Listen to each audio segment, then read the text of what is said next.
Devant le domicile de la jeune Orlane, les fleurs s'accumulent. Vendredi soir, l'adolescente de 13 ans s'est défenestrée. Si les motifs de ce geste ne sont pas encore élucidés, le harcèlement est une des pistes évoquées. Dans l'établissement scolaire que fréquentait la jeune fille, une cellule psychologique est présente depuis ce matin pour rencontrer les jeunes et les adultes qui en ont besoin. Une présence d'autant plus appréciée qu'en 2013, un autre jeune du collège s'était donné la mort. Là aussi, le harcèlement était évoqué. Il y a tellement de harcèlement au collège ou au lycée ou que ce soit que maintenant, c'est comme ça. Même, rappelle-toi, on l'avait signalé Et puis même, le collège n'avait rien fait. Oui, personne ne fait rien. C'est une habitude, j'ai l'impression en fait. Pourtant, ce fléau qu'est le harcèlement, l'Éducation nationale s'en préoccupe.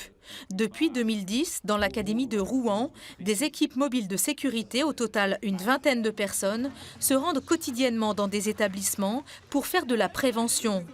Tous les ans, 30 000 jeunes sont ainsi sensibilisés. Si le harcèlement démarre à l'école, il se poursuit souvent sur les réseaux sociaux et c'est une difficulté supplémentaire. Il faut arriver aussi à rentrer dans les codes des préadolescents et des adolescents pour comprendre ce qui se passe, j'allais dire, en souterrain.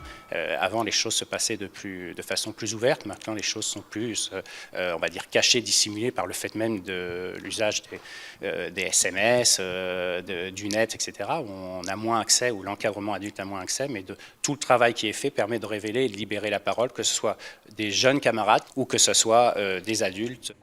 L'an passé, une centaine de signalements de harcèlement a été effectués dans les établissements de l'académie de Rouen.